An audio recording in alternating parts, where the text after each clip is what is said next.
Hello, welcome to Sound and Fury Book Reviews. As usual, I am Tina. Today I am doing a book review of Woe to the Victor by Nathan H. Green.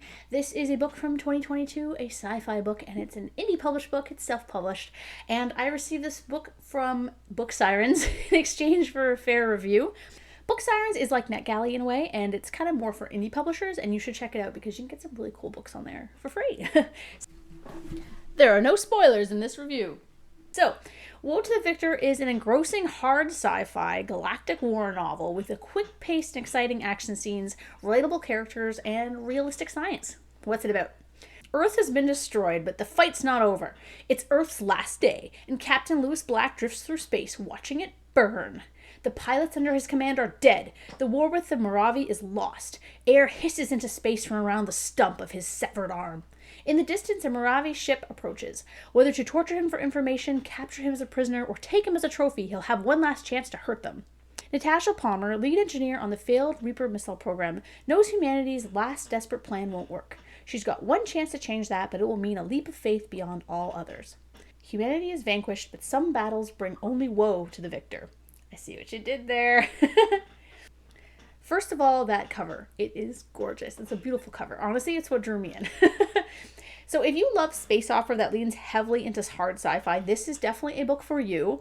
The author has a background in aerospace engineering, and it's clear this played a role in how the space and technical aspects played out in the book. While I have absolutely no idea how accurate this stuff is, as I'm not an engineer by any means, it seemed believable to me, as a lot of attention was placed on the constrictions of space and how to overcome these challenges. Yet it also wasn't too much of a hard sci-fi that it got bogged down by a bunch of tech terms or descriptions of how engines work. It was a great balance of science and fiction. When it comes to the plot, in truth, I have seen this before. In fact, Armada, We All Died at Breakaway Station, and even In the Orbit of Sirens to some extent, all which I read this year are all variations of the same premise, but that does not mean that this book is generic. A light premise plot can be overweighed by great characters and action, which is just what this book does. If you're a fan of alien invasion stories, this is a great variation of that trope, and it's very fun, and I really liked it. In terms of the characters, the main character, Lewis Black, wasn't my favorite, though I did appreciate his moral dilemma and his motivations and actions made sense.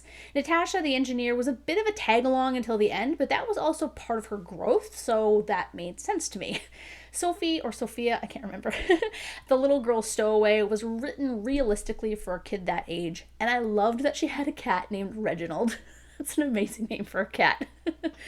The AI was fun and also realistically depicted, and the more villainous characters among the humans weren't stereotypical or hyperbolic, with actions that made sense to their personas.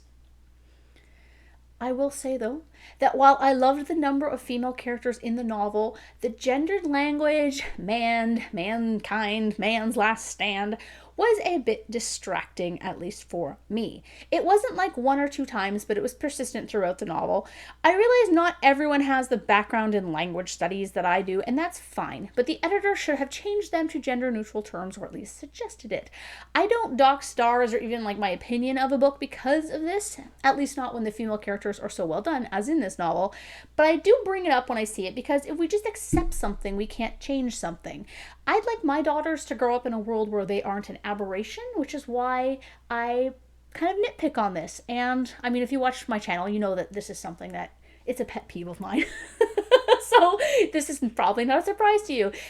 That aside, the space battles and other action scenes were engrossing and exciting and plentiful, but one thing I found lacking was the aliens themselves. As you know, I get all excited about xenoanthropology, so I was hoping for some really cool alien culture stuff to tie into the badass action scenes, but while the Moravi look cool, they as a people kind of fell flat for me. They are very human-like. I'm assuming convergent evolution here, but we're not explaining that, to the extent that the only differences appear to be on the surface, and even then it's minimal. They seem to have the same biology, they seem to have the same respiratory systems, the same everything that we have. Of course, had they been extremely different, gelatinous blobs, giant mechs, insects, lizards versus insects, certain aspects of the story wouldn't likely have worked. As such, the alien, like humans, were not a problem. They did not take away from the story. And just wanted to say that if you were hoping for an alien culture book, this is not an alien culture novel. So if aliens are your jam, you might not like this book as much, but if cool space battles, unique ships, sentient AI, realistic space mechanics, and fun characters are your jam, you will just be jellified over this one. So despite my couple critiques, which really are not big critiques at all, this book is highly recommended by me. It is called, again, Woe to the Victor. The cover is fantastic. And thank you again to Book Sirens for the ebook. So yeah, thanks for watching, and check it out.